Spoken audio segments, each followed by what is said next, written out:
Hello, everyone, and welcome to another episode of The Push with Nick and KP. I am Nick, joined here by KP, and we are here for another recap of NXT. Took place on March 4th. And on this episode, we kick off with, as promised, Chelsea Green appearance and Piper Niven going up against Zarya and Sol Ruka. Um, yeah, this was a pretty good match. You know, a bit impromptu. Just came on NXT last week, and yeah, it ends up being another win for Zarya and Sol Ruka. And importantly noted, at least on my end, was Sol Ruka getting the win over Chelsea Green. So I think that certainly helps raise her stock, which was already quite high. Um, and I feel like these two need a little more something. To me, currently, it still feels like these guys are still just two women that happen to tag. I know they've done a little bit of the comedy bit, but I feel like in terms of if they're going to go after some tag titles, they would need to get.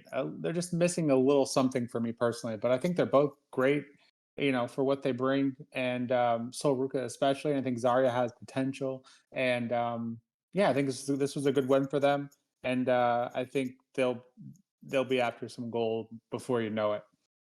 And what a bump from Chelsea Green. She her face was looking pretty bloody there at the end. Then we go on to what for me was a much anticipated match between Jada Parker and Kalani Jordan. I can confidently say this was the match of the night, in my opinion.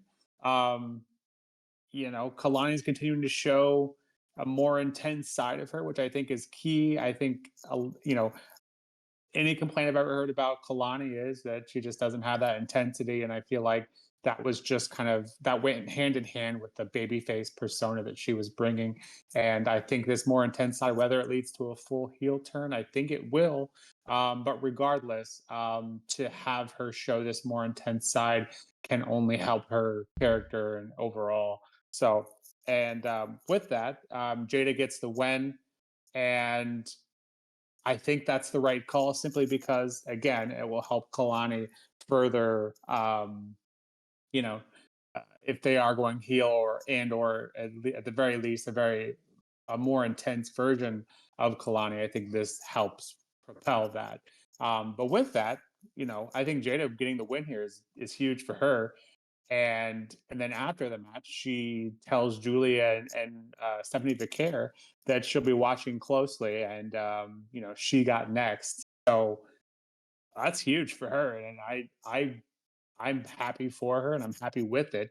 I think Jada Parker has shown tremendous, made tremendous strides. And my only complaint about Jada, though, is that finisher. I think it's a bit goofy, and it isn't quite main event level yet, in my opinion. So with that, we move on to the next segment, which has the Hardy Boys returning. I guess the point of this was an odd segment. I'm going to be honest. This was an odd segment for me personally. It starts with Fraxium, and then Hank and Tank get involved, and then Briggs and Anamora get involved. Um, Hardy Boy's just doing the ultimate veteran move and saying, "I like the energy" and all that. Yeah, this was strange. I think this is just the product of a bit of a filler, a bit of a go home kind of thing. But maybe this will end up being something later on down the road. Um, but yeah, the crowd only cared about the Fraxine Hardy Boys. They didn't care about what Hank and Tank had to say, and they certainly didn't care about what Josh Briggs and Anna Moore had to say. But yeah, this was an odd one. But I think the main takeaway here is that we have that match for Hardy Boys and Fraxon next week, and that can only go well, right? And then we have Cora Jade and Jordan Grace. I don't think anyone would be surprised if we told you that Jordan Grace was going to get the win here. What is surprising is how the match ended, and I think this is a theme that we see throughout the night. I'm not sure if it. I've heard different things on this, but for me and the way I was able to view it we cut to a commercial break, and I'm not watching it on something that has the picture-in-picture or anything. So when it came back from commercial break, the referees were over in Cora Jade's corner, helping her, what appeared to be an injury at the time. Of course, there's a bunch of speculation on that, and the refs called off the match and gave the win to Jordan Grace, which I think was going to be the case anyways. But the elephant in the room being is Cora Jade, has she re-injured that same torn ACL. And because this recap is a little later, we can confirm that wasn't the case. She announced, I think, via X that she is all right. And but yeah, the speculation for that was wild, rightfully so. After someone tears an ACL and so quickly to be potentially injured again is obviously something we don't want to see. But further to this, Jordan Grace later ends up getting attacked backstage by none other than Roxanne Perez, whom I know KP and I both thought that after Elimination Chamber she was probably done. Or before, I guess that was last week that she came back, but we thought she was all done with NXT. But I think this is going to be the last one. She attacked Jordan Grace backstage, and then Ava announced that they would have a match next week on Roadblock. So hopefully, fingers crossed, that is Roxanne's final send out. And I think what a great one it would be to have her kind of push Jordan Grace. Not that she needs it, but it would be a great straw on her cap. So with that, KP, what are your thoughts on the show so far? Some interesting angles here for sure. Did this show feel like a bit of a filler here, and especially with this segment with the Hardy Boys and the awkward ending, one of several we'll see throughout the night? What were your thoughts on all of that? Yeah, I would say that perhaps that Hardy segment was a little bit fillersome. Yeah, you had obviously that sort of like awkward like brawl type thing with the two tag teams, you mentioned a moment ago. I don't want to sort of like go over too much of the same thing. But yeah, I feel like they're trying their best to build this match up between obviously Fraxium and the Hardys. Ultimately, it's a match I'm really excited for. I can't wait for it to happen. It's gonna be great. But yeah, I felt like this was basically just a case of like, just shove in a little bit of a brawl, get some attention between the tag teams, maybe do something with those two going forward, and then yeah, we can sort of like focus on Fraxium versus Hardys next week and have that match between the two of them. But yeah, it definitely did have a sort of filler vibe to it, and sort of like was a little bit not confused as such, but sort of a little bit like, I don't know, maybe left wanting a little more from that particular segment. But the opening two matches, they were both fantastic. I think the women's tag team match to begin the show, Zarya and Soruka, like you said, getting another win. The momentum is sky high right now. I think they're doing tremendously well. They started off pretty rough, to be fair, tagging together. They weren't clicking at all. They weren't getting wins. They were, suffering loss after loss. And, since, I think Zarya has sort of opened up a little bit to Soruka, that partnership sort of worked out a lot more often recently. And whenever Chelsea Green, Piper Niven, that's a good win. Chelsea looked like a badass at the end, though, right? Like you said, busted open. That nose was bloody, and it was a really good image, to be fair. But yeah, kudos to Zarya and Soruka beating a team on the main roster. That's impressive. You got to respect that for sure. But then, yeah, that Kalani Jordan and Jada Parker match, I think you're probably right. I think it probably was match of the night for me. It was a really good, contest between the two women who were looking to sort of like rise at the ranks of the NXT roster. And I think especially for Jada Parker, she's been in a championship picture before, but not for a long time. She had a match against Roxanne Perez during her really impressive run with the NXT Women's title. But since then, it's been a case of sort of like, little feuds here and there for Jada, sort of like building her back up again, which has been a good run. So yeah, to see her sort of announce herself to Julia and to Stephanie, sort of in advance, I really rate that. I think Jada is a tremendous athlete. She's fantastic. So to see her potentially get an opportunity going forward, that's great for me. Perfect. But Kalani Jordan as well, this sort of new vibe, still getting used to it, but I think she is starting to sort of like settle into it bit by bit. Each week she seems to be a bit more convincing, so she'll get there. Roxy did the exact same thing, so I'm sure Kalani can do it as well. And then yeah, unfortunate for Cora Jade, that won it. Obviously we were all worried. She got injured again, and obviously you automatically think the worst. Thankfully this was not the case, like you said. So yeah, just yeah, very glad to have seen that immediately afterwards, and yeah, to know that she is okay and that everything is fine. So no, it's Jordan Grace. She's obviously preparing herself like the roster since coming over from TNA, and obviously just to basically just strap her to some momentum early on. That's naturally what you're going to be doing with someone like her. So yeah, she needs to be doing that for sure. She'll be in that championship picture. I don't question that very very soon.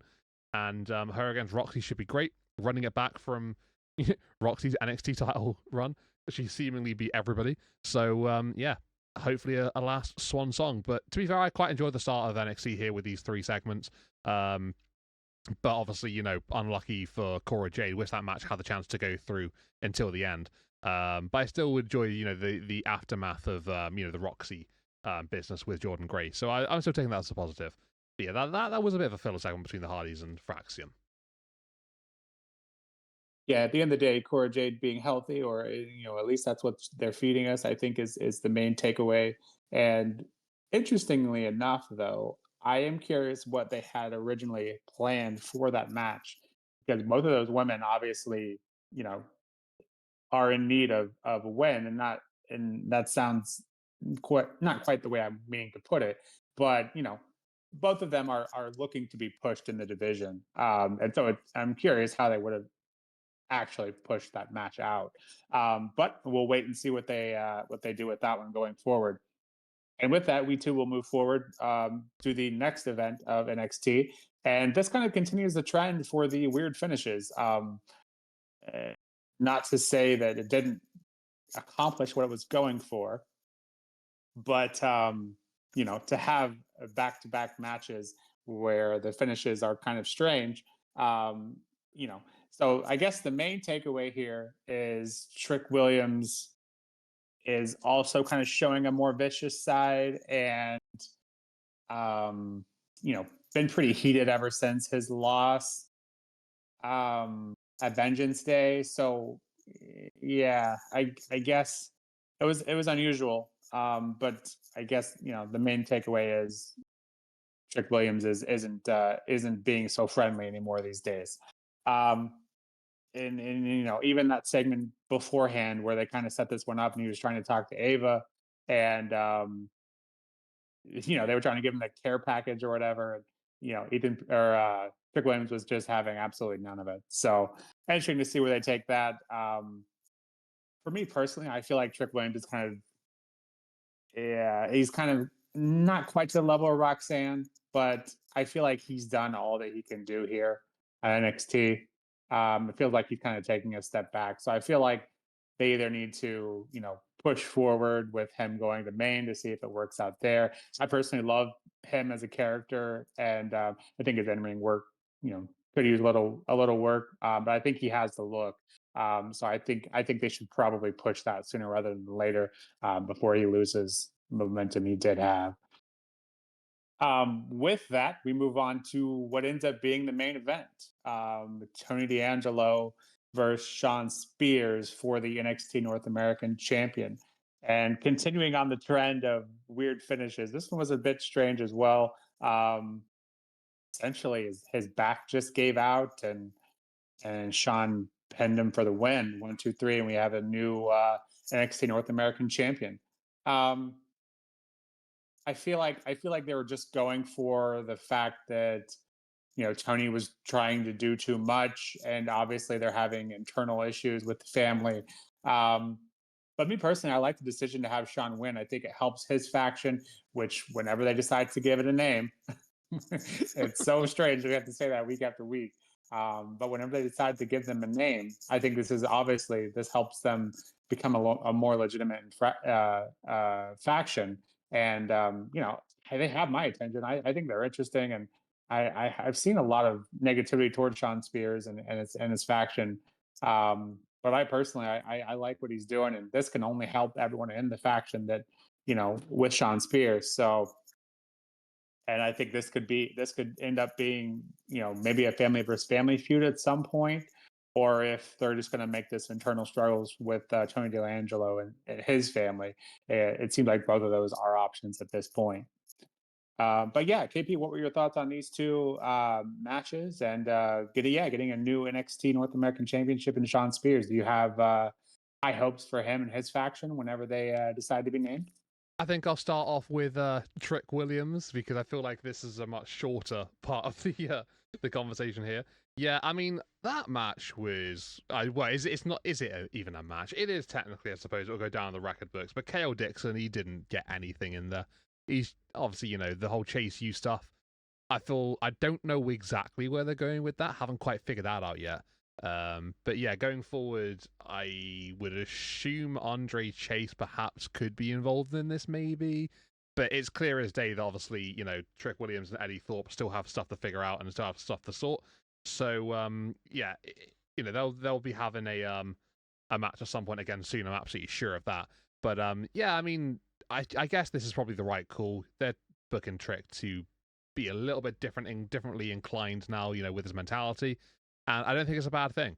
But yeah, I mean, you got to feel bad for Kale. He's been perceived to be a bit of a Joker character backstage, and yeah, he's definitely a Joker character in ring as well.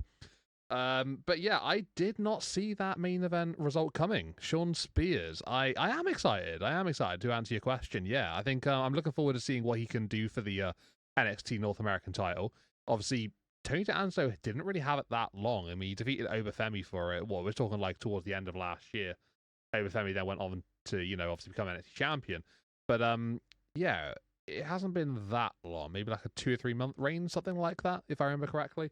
But oh wait, no, we're in March now, aren't we? So yeah, we're talking like probably like 3 or 4 months. But wow, time really does go fast. But either way, regardless, I yeah, I didn't expect it. This was a really shock result for me. Obviously, you had on Raw, you had that shock result at the end.